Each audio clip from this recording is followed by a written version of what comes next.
Assalamualaikum warahmatullahi wabarakatuh. Bagaimana kabarnya anak-anak yang hebat? Tentunya sehat selalu, bukan? Pada pertemuan kali ini kita berjumpa kembali dalam pembelajaran IPS kelas 8 semester genap bersama Bu Sipa. Dan pada pertemuan kali ini yang kita bahas adalah perdagangan daerah atau antar pulau dan perdagangan antar negara. Baiklah, sebelum memulai aktivitas pembelajaran, silakan kalian berdoa sesuai dengan agamanya masing-masing. Semoga Allah Subhanahu wa Ta'ala senantiasa memberikan kemudahan, keberkahan, kesehatan, dan keselamatan dalam semua aktivitas untuk mencari ilmu. Jangan lupa selalu menerapkan protokol kesehatan dengan sering mencuci tangan dengan sabun, memakai masker jika keluar rumah, dan tetap menjaga jarak. Dan jangan berkerumun. Harus semangat ya, selamat belajar.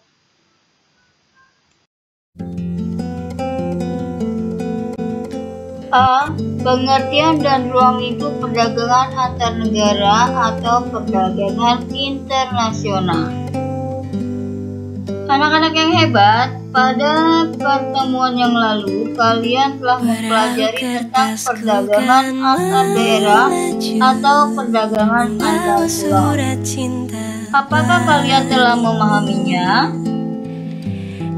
Mudah-mudahan kalian sudah paham tentang perdagangan antar pulau ya. Nah, pada zaman sekarang, batas dan jarak bukan lagi menjadi penghalang bagi seseorang atau badan untuk melakukan perdagangan. Bahkan, antar negara pun dapat melakukan perdagangan dengan mudah. Nah, perdagangan itulah yang disebut dengan perdagangan antar negara atau perdagangan internasional. Bagaimana pengertian dari perdagangan antar negara atau yang lebih kita kenal dengan perdagangan internasional?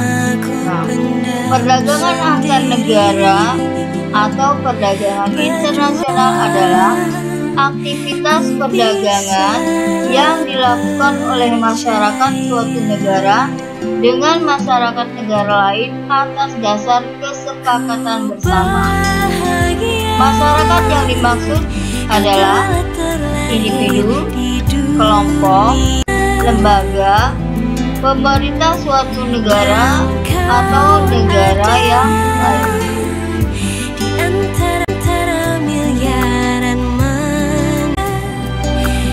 Ruang lingkup perdagangan antar negara berkaitan dengan beberapa kegiatan, yaitu 1. Perpindahan barang dan jasa dari suatu negara ke negara yang lainnya.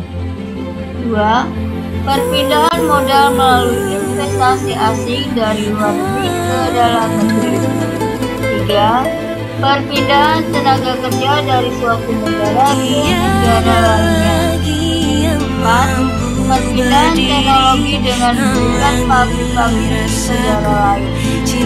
5. Penyampaian informasi tentang kepastian adanya bahan baku dan pangsa pasar.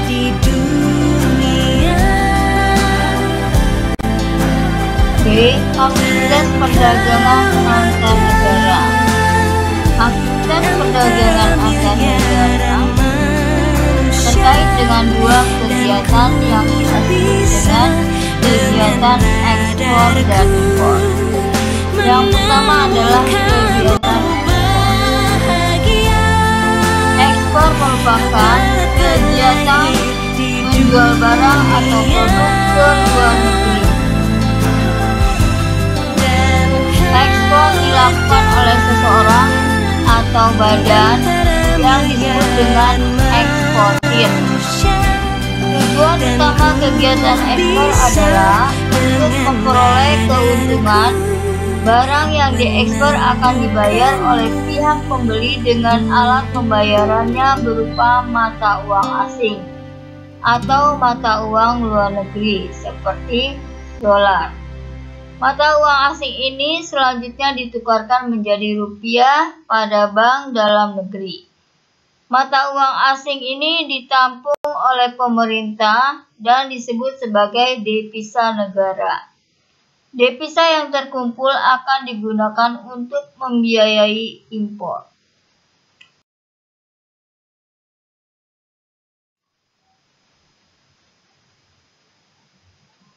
2. Impor.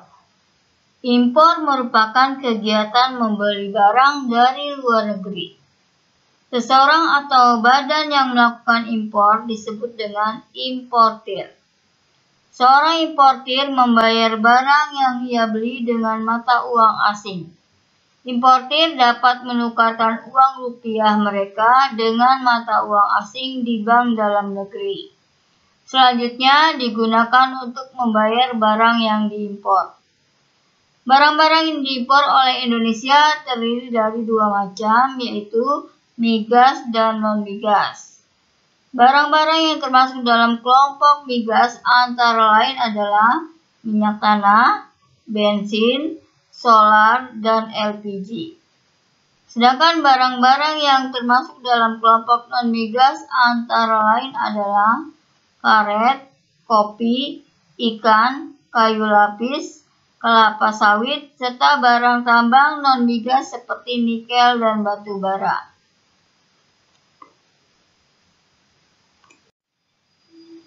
C. Kebijakan pemerintah untuk mendorong ekspor. 1. Memberi kemudahan kepada eksportir untuk mengekspor barangnya. 2. Menjaga kestabilan nilai tukar rupiah. 3. Membuat perjanjian dagang internasional. 4. Meningkatkan promosi. D.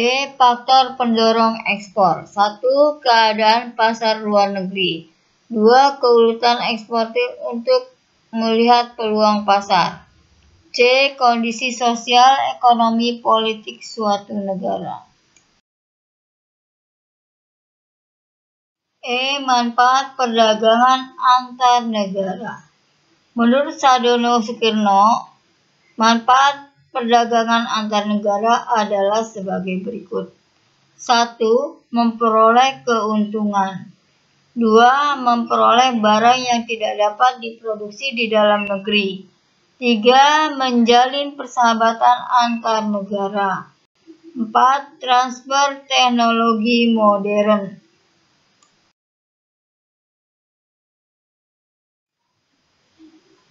Faktor yang mendorong perdagangan antar negara. 1. Untuk memenuhi kebutuhan barang dan jasa dalam negeri. 2. Keinginan memperoleh keuntungan dan meningkatkan pendapatan negara. 3. Adanya perbedaan kemampuan penguasaan ilmu pengetahuan dan teknologi dalam mengolah sumber daya ekonomi. 4. Adanya kelebihan produk dalam negeri sehingga perlu pasar baru untuk menjual produk tersebut. 5. Adanya perbedaan keadaan seperti sumber daya alam, iklim, tenaga kerja, budaya, dan jumlah penduduk yang menyebabkan adanya perbedaan hasil produksi dan adanya keterbatasan produksi. 6. Keinginan membuka kerjasama, hubungan politik, dan dukungan dari negara lain. 7. Terjadinya era globalisasi sehingga tidak satu negara pun di dunia dapat hidup sendiri. Perbedaan perdagangan antar pulau dengan perdagangan antar negara antara lain adalah 1. Peluang perdagangan yang lebih luas. 2. Adanya kedaulatan bangsa. 3. Adanya penggunaan kurs tukar.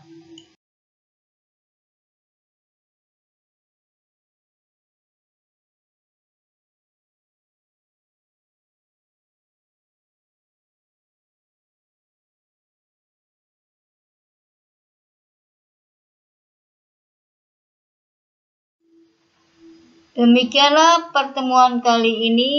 Materi kita adalah tentang perdagangan antar negara. Semoga ilmunya bermanfaat. Dan minggu depan kita ketemu dalam materi yang lainnya, yaitu tentang penguatan ekonomi maritim dan agrikultur di Indonesia. Assalamualaikum warahmatullahi wabarakatuh. Terima kasih. Semangat!